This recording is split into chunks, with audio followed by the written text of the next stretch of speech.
Assalamualaikum warahmatullahi wabarakatuh. Terima kasih kerana klik video ini. Hari ini saya nak share mengenai Afghanistan, apa yang berlaku di Afghanistan dan bagaimana ia boleh berlaku, dan apa yang berlaku sebelumnya.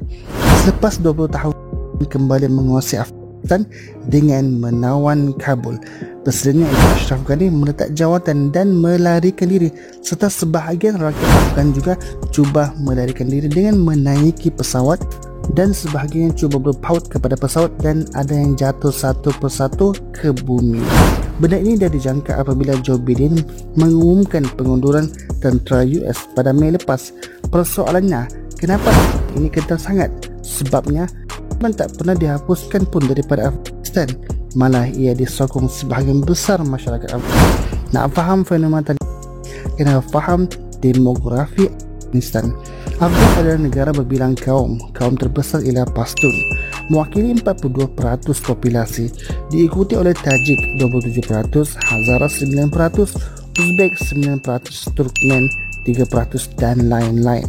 Di Pakistan pun ada ramai Pashtun, iaitu 15% populasi, macam Malala Yousafzai itu adalah Pashtun, dan PM Pakistan sekarang pun Imran Khan juga adalah seorang Pashtun. Pashtun boleh dibahagikan kepada 5 kabilah, iaitu utama Ghilzai, Durrani, Karlani, Sarbani dan Gargasti. Di bawah setiap kabilah ini ada banyak suku. Macam Ashraf Ghani ini, dia terdiri daripada suku Ahmad Zai di bawah Ghilzai. Pemimpin Mullah Abdullah Ghani berada daripada suku Popal Zai bawah Durrani. Pashtun memegang tampuk politik sejak penubuhan negara Afghanistan. Suku Abdali nama-nama Durrani mengasaskan dinasti Durrani, kemudian diganti oleh dinasti Barakzai. Raja Barakzai terakhir iaitu Zahir Shah digulingkan oleh sepupunya Daud Khan pada tahun 1973. Daud Khan mendirikan Republik Afghanistan. Tak lama kemudian dia digulingkan dan dibunuh oleh komunis pada tahun 1978. Kemudian bergaduh sesama sendiri dan memberi peluang kepada Soviet iaitu Rusia untuk memasuki Afghanistan pada tahun 1979. Kaum-kaum di Afghan pun masing-masing menumbuhkan militia dan melancarkan menentang Soviet iaitu Rusia. Kebanyakannya Pashtun berjuang di bawah kumpulan bernama Hizbi Al-Islami.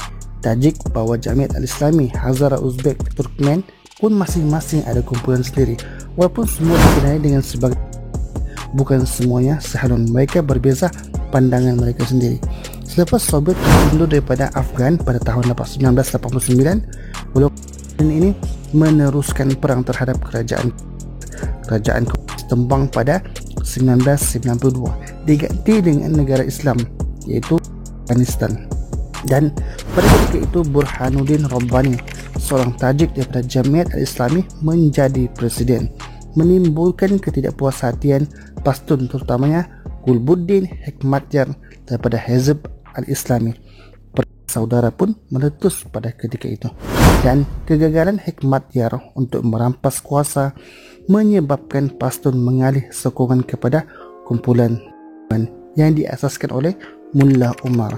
Ahli kumpulan kebanyakannya adalah lepasan sekolah Darul Ulum Haqqani di Pakistan yang mengikut aliran Deobandi yang bermaksud murid dalam bahasa Arab, dan mereka juga adalah sangat strict dalam tafsiran dan amalan agama.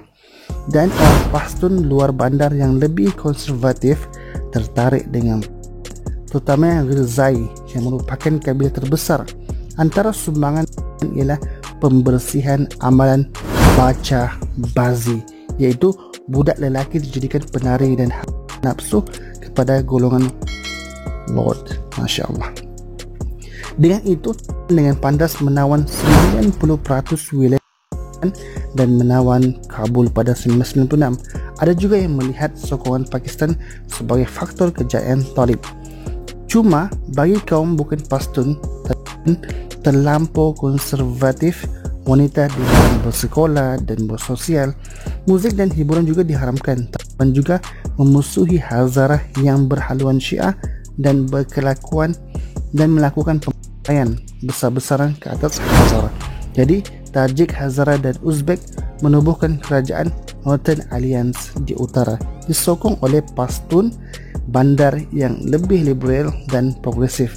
dan kebanyakannya daripada kabilah Durrani macam Hamid Karzai, dan kerajaan Northern Alliance ni diiktiraf oleh majoriti negara, dan Talib hanya diiktiraf 3 negara iaitu Pakistan, Saudi dan UAE.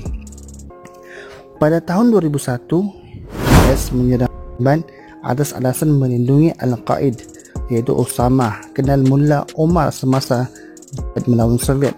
Selepas Taliban jatuh, Northern Alliance mendirikan kerajaan di Kabul dan Hamid Karzai menjadi presiden pertama Afghanistan baharu. Mullah Omar dan Saki Bakir pun melarikan diri dan berlindung di kawasan Pashtun di sempadan Afghanistan dan juga Pakistan.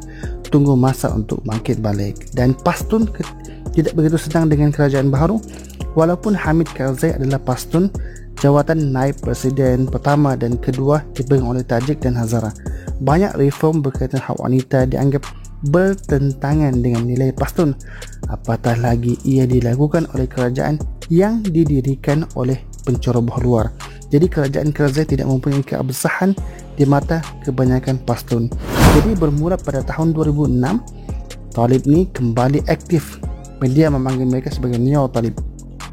Ancaman Neo-Talib membuat Obama decide untuk menamatkan perang Iraq seawal 2011 dan fokus untuk menentang memerangi Talib dan Al-Qaeda.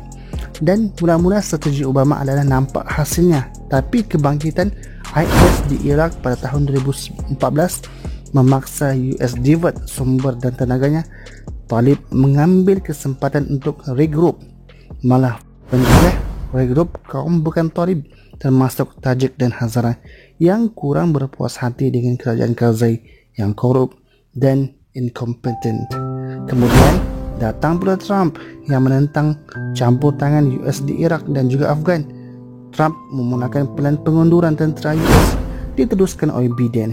Tindakan US ini menjatuhkan moral kerajaan Afghan dan menaikkan moral, membawa kepada kemenangan demi kemenangan Talib hinggalah kerajaan pada hari ini Afghan telah pun jatuh. Dan hari ini pun beza sedikit dengan Taliban yang dulu mengambil pengajaran lepas dan sedar dasar isolasi semasa 1996 sehingga 2001 menjadi puncak kejatuhan yang dulu. Jadi sekarang Talib rajin nak berbaik-baik dengan China, dengan UK, dengan Iran demi menunjukkan bahawa diorang juga bersifat diplomatik, bertamadun dan pragmatik supaya kerajaan Talib diiktiraf oleh lebih banyak negara. Dan itu mungkin akan sedikit sebanyak mempengaruhi untuk bersifat lebih terbuka, terutamanya berkaitan isu hak wanita. Walaupun terasnya masih Pashtun Deobandi yang ultra konservatif, dan pengalaman Afghanistan pada tahun 2001 sampailah ke tahun 2021 adalah contoh di mana reform yang tidak mempunyai keabsahan di mata majoriti tidak akan bertahan lama, tak kira betapa bagus reform yang dilakukan.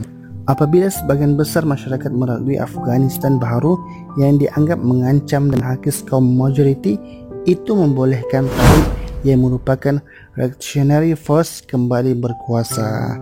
Dan hari ini mereka pun bergembira dan menawan Kabul sepenuhnya, menggunakan dan merampas harta yang telah mereka dapat hasil daripada kerajaan yang sebelumnya telah lari daripada tangan. Jadi cukup sekadar itu saja. Wallahu a'lam.